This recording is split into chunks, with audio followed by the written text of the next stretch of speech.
Hola, ahora vamos a continuar con el tema de plegamiento, pero específicamente en el retículo endoplásmico que vemos aquí en este diagrama de la célula, ¿no? Un sistema de especie de bolsitas que están rodeando al núcleo en las células eucariontes. Bueno, sabemos que hay proteínas que se sintetizan en la superficie del retículo endoplásmico. Y esto ocurre así porque la proteína pasa al lumen del retículo, es decir, el interior del retículo, para que ahí se pliegue correctamente y algunas de esas proteínas sufren glicosilaciones. Una vez que estos dos procesos ocurren en el retículo, la proteína pasará al aparato de Golgi, donde podría experimentar proteólisis, deshacerse de pedazos de ella misma o glicosilaciones adicionales. Y de ahí, a través de vesículas, migrará a la membrana para salir de la célula, secreción, o localizarse en una membrana en particular, por ejemplo, la membrana plasmática. Las proteínas de membranas y de secreción tienen un péptido señal en el N-terminal. Este péptido señal garantiza o promueve su localización o su traslocación al lumen del retículo. Vamos a ver dos ejemplos. El primero de ellos es la proteína FLS2, una proteína de la membrana plasmática de plantas. Esta proteína es un receptor. Vemos aquí la arquitectura de la proteína completa con esto del péptido señal que acabo de mencionar en el N-terminal, y luego tiene un dominio extracelular notablemente grande, una hélice transmembranal y un dominio citoplásmico. Entonces, esta es la proteína completa, pero la proteína que se localiza en la membrana es esta que tenemos aquí. Entonces, el color es necesario para entender las porciones de cada proteína. Esto que tenemos aquí, el dominio extracelular, es esto que tenemos aquí, que está mirando al apoplasto, al exterior de la célula vegetal. Esto es la hélice transmembranal hidrofóbica que atraviesa la bicapa lipídica de la membrana y tiene un dominio citoplásmico que es esta que tenemos aquí. Pero si te fijas, este péptido señal ya no es parte de la proteína madura, pero se necesitó para que la proteína llegara a la membrana plasmática. Este es otro ejemplo, la abaecina, es una proteína de secreción de las abejas. Esta proteína, que expliqué antes, es un receptor, de ahí la forma extracelular, ¿no? La abaecina es una proteína antibacteriana que es parte del sistema inmune de estos insectos. Aquí vemos un diagrama de la proteína completa y en rojo señalo el famoso péptido señal. Y aquí vemos a la proteína que se acumula fuera de la célula, en la matriz extracelular, que si vemos, al igual que FLS2, no tiene péptido señal. El péptido señal fue entonces algo que se necesitó para que la proteína llegara a donde tiene que llegar, pero se pierde en el camino.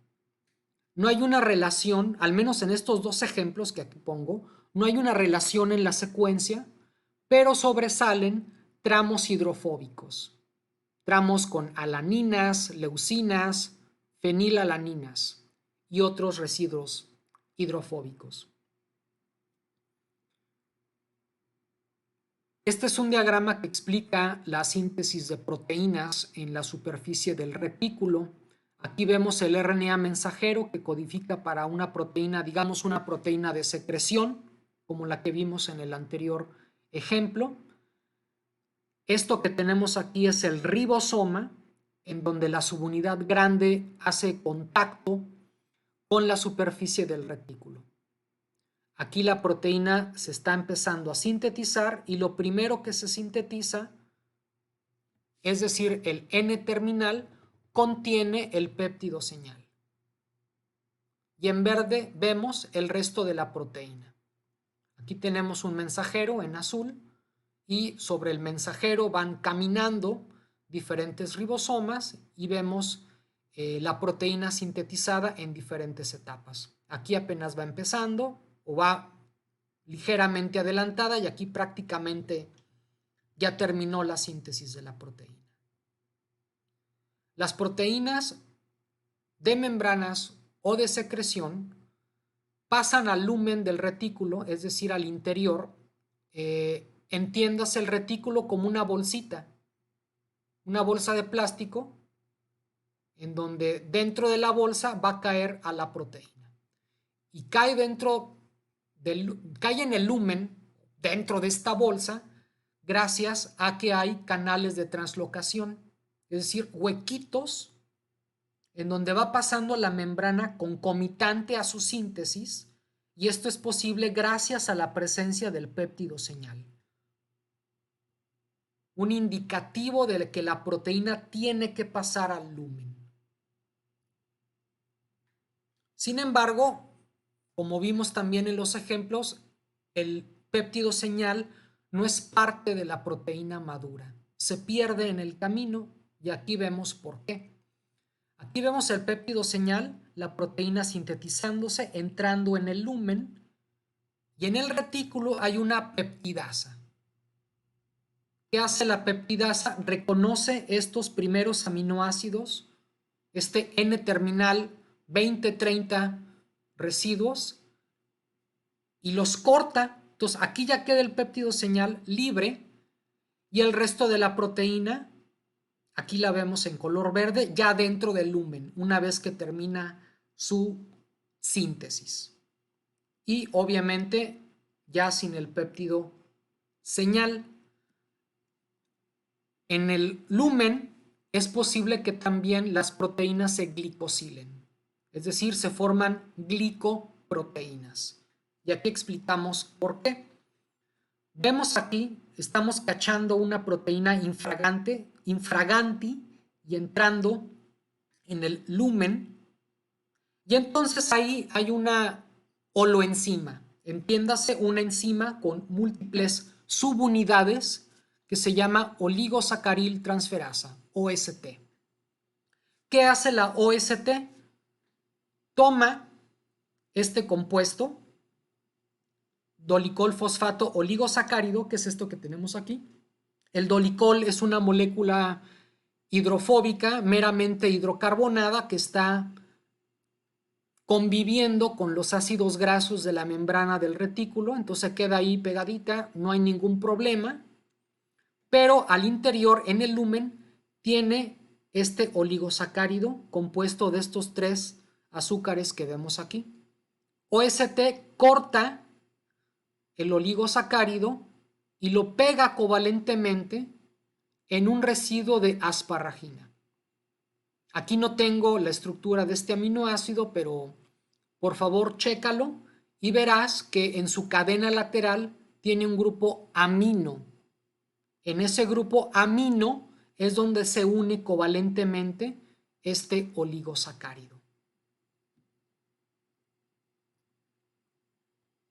Una vez que la proteína entra en el lumen, se tiene que plegar. Esta figura gris representa el retículo endoplásmico, la proteína ya en el lumen, pero debe ser plegada. Y para ello necesita chaperonas tipo HSP70, como las que se explicaron en el anterior video. Estas reconocen a su proteína cliente sustrato y la van modificando, la van torciendo, cambiando de forma hasta que llega a su forma correcta. De alguna manera la proteína chaperona se da cuenta que ya quedó y entonces se libera y puede ir por otra proteína cliente para plegarla. Esto es con proteínas que no tienen un oligosacárido pegado. pero las glicoproteínas que tienen el oligosacárido también se plegarán, pero con otro mecanismo. Aquí vemos una proteína, una glicoproteína, porque vemos que tiene el oligosacárido que le pegó OST, y en el lumen encontramos proteínas llamadas calreticulinas o calnexinas, que represento con esta especie de luna en cuarto menguante, que son, decimos, lectinas, es decir, proteínas que tienen afinidad por azúcares, y lo que hacen es reconocer la glicoproteína gracias a que tiene un azúcar pegado, y entonces promueven su plegamiento. La proteína correctamente plegada, ya la vemos aquí, ya no tiene a la calreticulina, y si observamos, el oligosacárido perdió residuos de glucosa. La proteína original aquí tenía 3 glucosas, pero aquí ya no. Justamente la pérdida de las glucosas por enzimas, obviamente no se pierden de manera espontánea, hay enzimas que tienen que ver con esto. La remoción de las glucosas es un indicativo de que la proteína ya está correctamente plegada. Ambos procesos son una especie de ensayo-error, en donde la proteína se liberará una vez que esté correctamente plegada. Cuando no esté correctamente plegada, puede reincorporarse en este proceso, o si no es posible plegarla, la proteína se va a degradar. He ahí el origen del término control de calidad que mencioné al inicio del video. Y bien, si la proteína ya está correctamente plegada y glicosilada, saldrá del retículo endoplásmico para migrar al aparato de Golgi. En el aparato de Golgi puede sufrir glicosilaciones adicionales, ya no en grupos amino, sino en grupos OH, por eso se llama O-glicosilación. Y también puede recibir algunas proteólisis o remoción de parte de su estructura. Hay proteínas en animales o en hongos que reciben un procesamiento proteolítico en Golgi. En plantas de momento no recuerdo que eso ocurra, pero en animales y en hongos sí.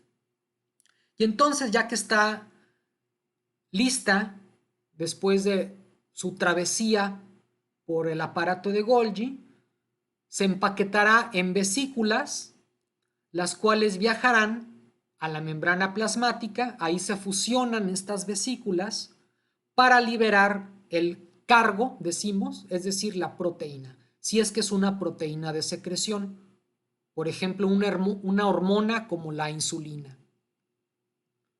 Si es una proteína de membrana, esta llegará también a través de vesículas, pero se insertará y permanecerá en la membrana gracias a que tiene al menos una hélice transmembranal.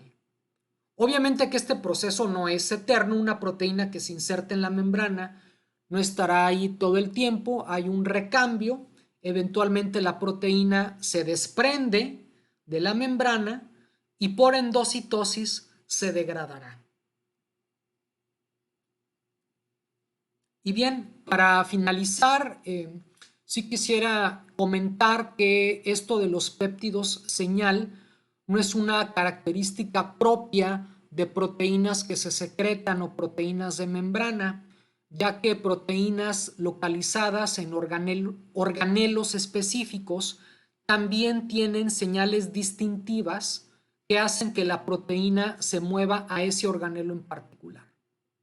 Entonces, en una proteína podemos tener señales de localización para el núcleo, para la mitocondria, para el cloroplasto, incluso para el peroxisoma. Nada más que estas señales de localización, a diferencia de los péptidos señal para membrana o para secreción, estos que tenemos aquí no se remueven, son parte integral de la proteína.